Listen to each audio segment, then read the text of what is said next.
I look forward to that day where we're all back together, crammed in a room. Until then, we're going to continue to communicate with you the best way we can. We're all in this together as a team. We're 50,000 plus strong. And look, when we get through this, we're going to be stronger than ever. Tom Cosgrove, Local 714, Union Carpenter. What's the union doing to keep us safe on the job? Hey, thanks, brother. That's a good question. You know, every day there's a union representative on the job site. And we've ordered 65,000 masks. We can't get them fast enough because they're like hotcakes right now. So we've made sure that our members have the proper equipment that they need in order to remain safe. For me, for our carpenters, it's another day at the office. Everything that we do is unsafe. Construction has always been defined by the 3 Ds: dirty, dangerous, and deadly. But our members go out there every day, they see what the hazards are, they mitigate them, and they go out there and they get the job done. We've had an obsession for as long as I've been in the union about safety. We want our members to come home safe every single day. This one is even a little crazier because it's also, we want our members' families to be safe. As we're staying essential, we had to assure that there's hand washing stations out there. We had to get into the conversation of, taking temperatures before you go on to jobs, and to even help remind our members and other trades that you got to keep socially distant. And so we've had to study and learn CDC guidelines, and we had to learn it fast.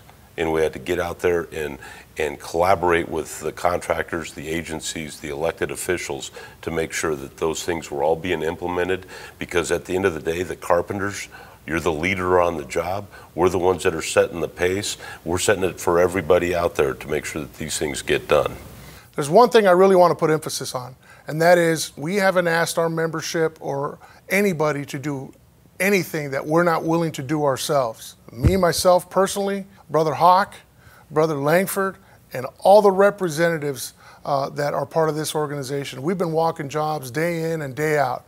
Why? We want to make sure that that job site is safe. We want to make sure that our membership sees us and that they understand, hey, you know what? If those guys are out here, that means it must be okay for me to be out here. Hello, this is David Santibanez from Local 951, and my question is, what's going to happen to our pension if there is a recession? That's a great question.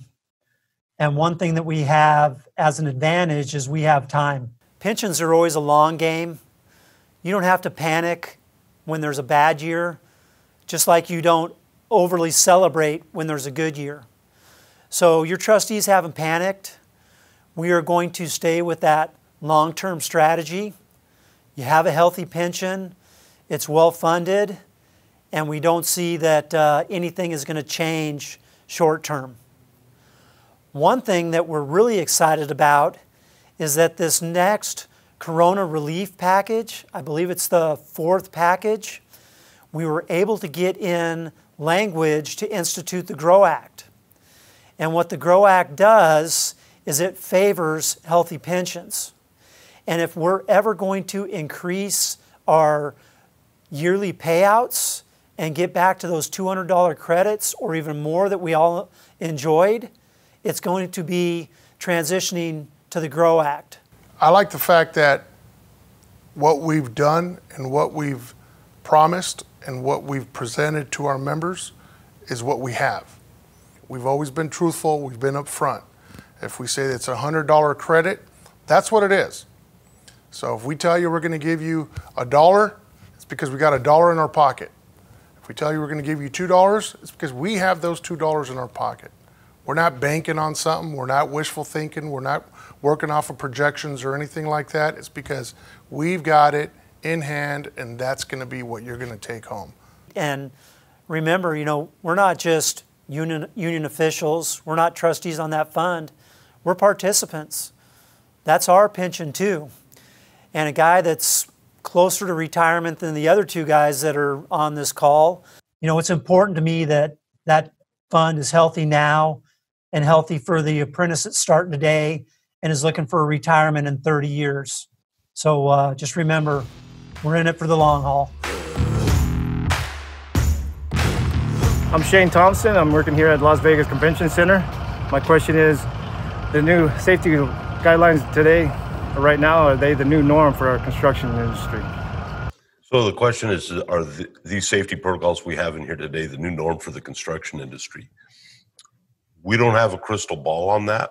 One of the things, I mean, they could be even tighter conditions that get put on there, or if there's a vaccine or the things settle down, then maybe it starts to loosen up.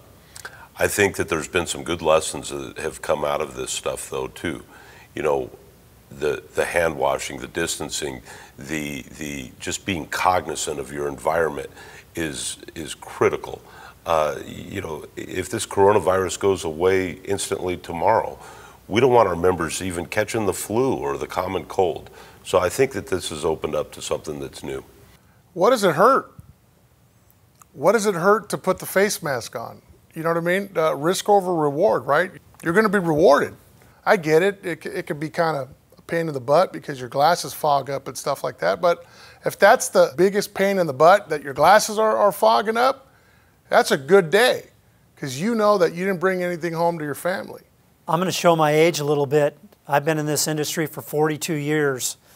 And when I started, all you needed was a pair of short pants and tennis shoes along with your nail bags, and that's how you showed up on the job site. Hard hats were a pain in the rear because every time you bent over, they would fall off. Dan, I remember calling bullshit at a union meeting because they told us that we couldn't wear shorts on a job site. I wanted the union to get out there and do something about that, you know. So. Yep. And hey, both of you, you know, well said. And for me and for you guys, you know, we negotiate contracts. And what's one of the things we always talk about when we negotiate contracts? Our members are more productive, they're better trained, and they work safe. You know, one thing about it, safety has evolved with the trade. And, you know, I'm proud of the fact that in the last few decades that we've got safety as a new culture. And unions were always in the forefront in that discussion to what determines safety. And so we're going to continue to push to making sure that all of our jobs are safe, our members come home every single night, and that our families stay healthy. And so, yeah, I think it is the new norm, and I think that the union should support it, and we're going to work through the evolution of what we're at today. This is all new to us, but we're going to get through this, and we're going to come up with some protocols that will become, you know, probably legislatively enacted.